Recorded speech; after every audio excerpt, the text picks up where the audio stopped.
राधे राधे। नमस्कार दोस्तों, स्वागत है आपका भजन ज्ञान चैनल में। दोस्तों मैं शिव पुराण से 594 पेज से पढ़ रही हूँ।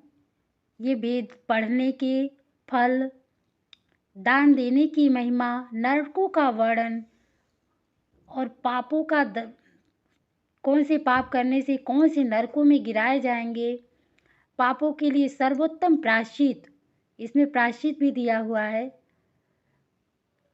इसको मैं पढ़ रही हूँ, आपको भी, आपके पास भी अगर शिव पुराण हो तो पढ़िएगा। सनत कुमार जी कहते हैं मुने, जो वन में जंगली फल फूल खाकर तप करता है और जो वेद की एक ऋचा का स्वाध्याय करता है, इन दोनों का फल समान है। श्रेष्ठ द्विज वेदाध्ययन से जिस पुण्य को पाता है, उससे दूना फल वह उस वेद को पढ़ाने से पाता है।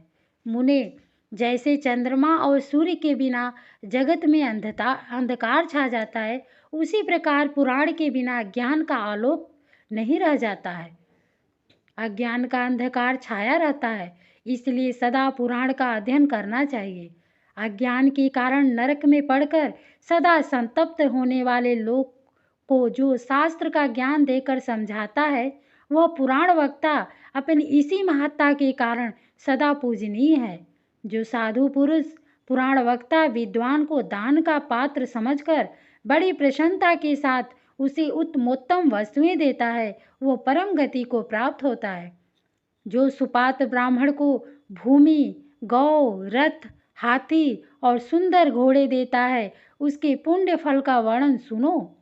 वह इस जन्म में और परलोक में भी संपूर्ण अक्षय मनोरथों को पा लेता है तथा अश्वमेध यज्ञ के फल का भी भागी होता है।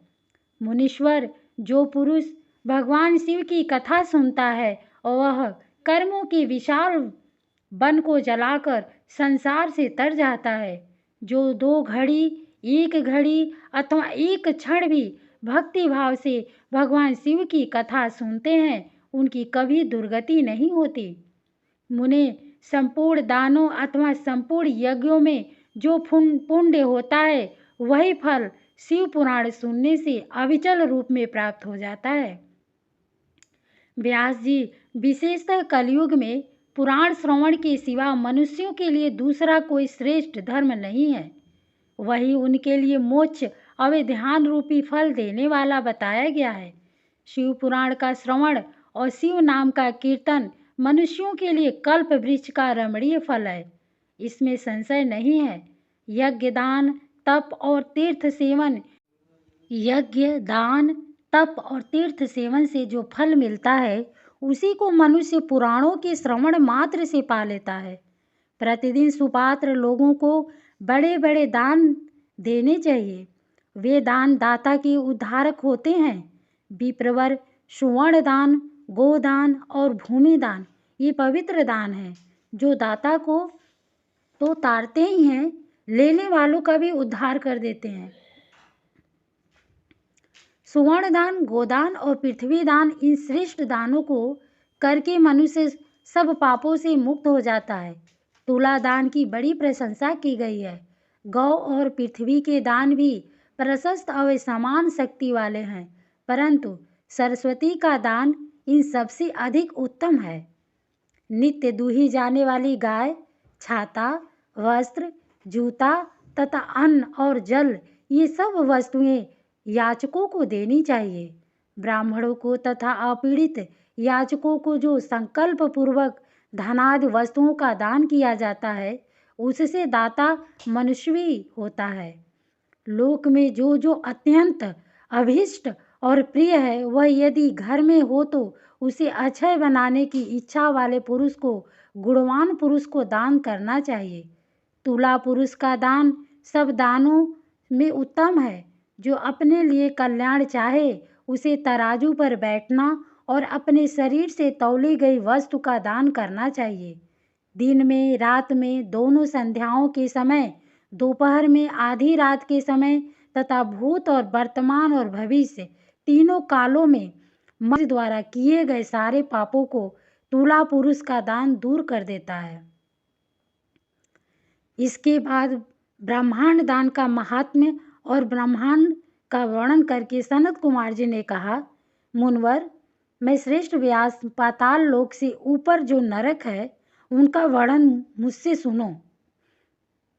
पापी पुरुष उन्हीं में यातनाएं भोगते हैं।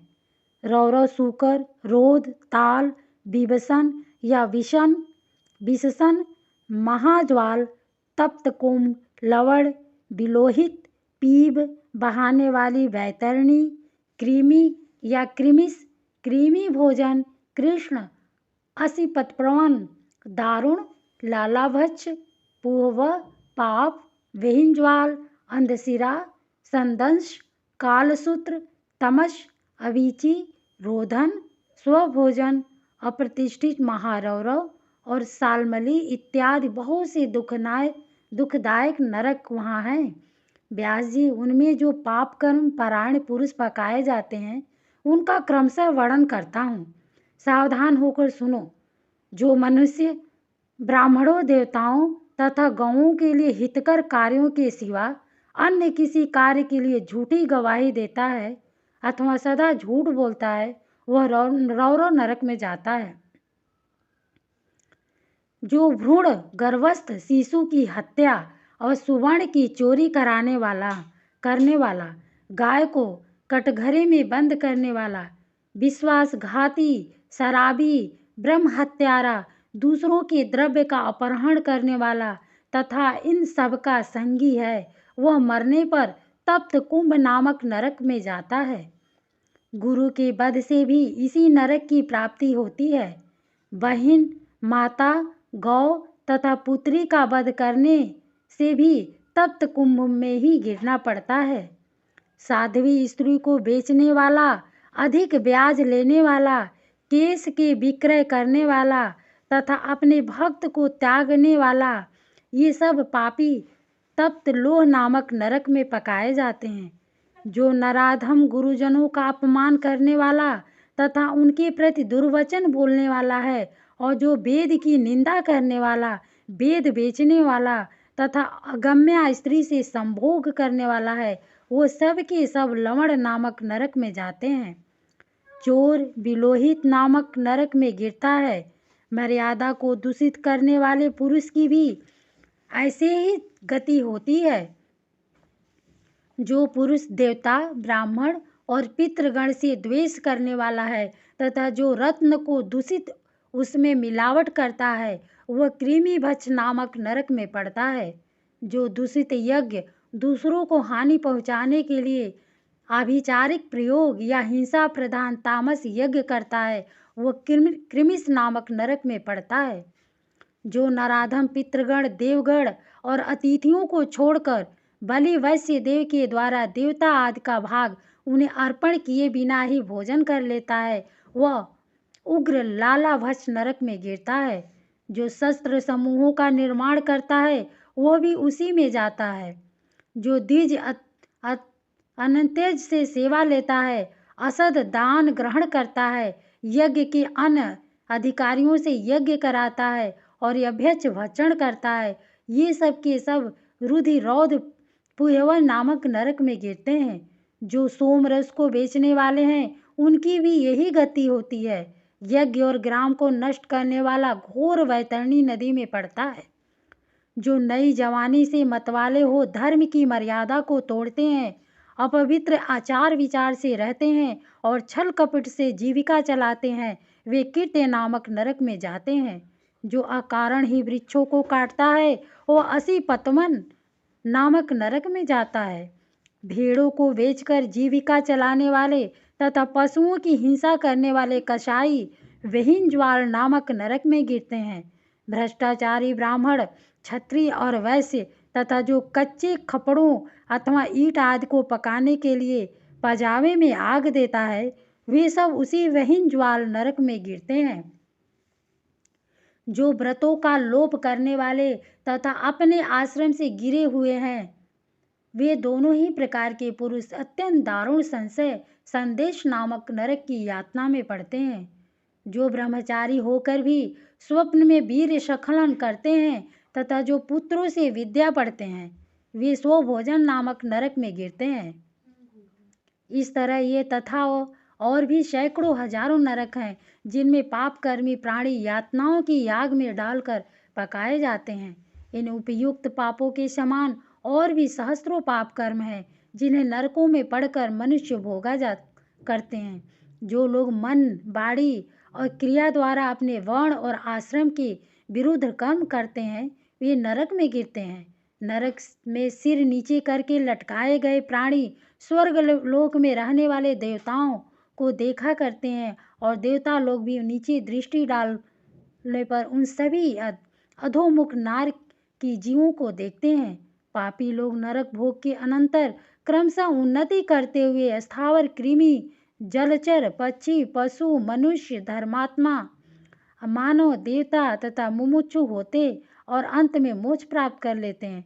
जितने जीव स्वर्ग में हैं उतने ही नरक में हैं। जो पापी पुरुष अपने पाप का प्रायश्चित नहीं करता वही नरक में जाता है। काली नंदन स्वयंभू मनु ने महान पापों के लिए महान और लघु पापों के लिए लघु प्रायश्चित बताए हैं। उन अशेष पाप कर्मों के लिए जो जो प्रायश्चित संबंधी कर्म बताए गए हैं उन सब में भगवान शंकर का स्मरण ही सर्वश्रेष्ठ प्रायश्चित है। जिस पुरुष के चित्त में पाप कर्म करने के अनंतर पश्चाताप होता है उसके लिए तो एकमात्र भगवान शिव का स्मरण ही सर्वोत्तम प्रायश्चित है। प्रातः काल, सायंकाल, रात में तथा मध्याह्न आदि में भगवान शिव का स्मरण करने से पाप रहित हुआ मनुष्य माहेश्वर धाम को प्राप्त कर लेता है। भगवान शिव के स्मरण से समस्त पापों और क्लेशों का क्षय हो जाने से मनुष्य स्वर्ग अथवा मोक्ष प्राप्त कर लेता है। जिसका चित्त जप, होम और पूजा आदि करते समय निरंतर भगवान महेश्वर में ही लगा रहता हो उसके लिए इंद्र आदि पद की प्राप्ति रूप फल तो अंतराय विघ्न ही है। मुने, जो पुरुष भक्ति भाव से दिन रात भगवान शिव का स्मरण करता है उसके सारे पातक नष्ट हो जाते हैं, इसलिए वह कभी नरक में नहीं पड़ता। नरक और स्वर्ग ये पाप और पुण्य के ही दूसरे नाम हैं। इनमें से एक तो दुख देने वाला है और दूसरा सुख देने वाला। जब एक ही वस्तु कभी प्रीति प्रदान करने वाली होती है और कभी दुख देने वाली बन जाती है तब यह निश्चय होता है कि कोई भी पदार्थ न तो दुखमय है और न सुखमय है। ये सुख दुख तो मन के ही विकार हैं। ज्ञान ही परम ब्रह्मा और ज्ञान ही तात्विक बोध का कारण है। यह सारा चराचर विश्व ज्ञानमय ही है। उस परम विज्ञान से भिन्न दूसरी कोई वस्तु नहीं है। राधे राधे। प्रिय दोस्तों, वीडियो अच्छी लगी तो लाइक करिए और दूसरों को भी ज़्यादा से ज़्यादा शेयर करिए। अगर आपके माध्यम से उन्हें थोड़ा सा भी ज्ञान होता है, अगर वो जागते हैं तो इसका फल आपको ही मिलता है। ये सबका धर्म और कर्तव्य बनता है कि जो भी जानते हैं, जितना भी आपको पता है ज्ञान, दूसरों को भी बताना चाहिए, बांटना चाहिए। धन्यवाद।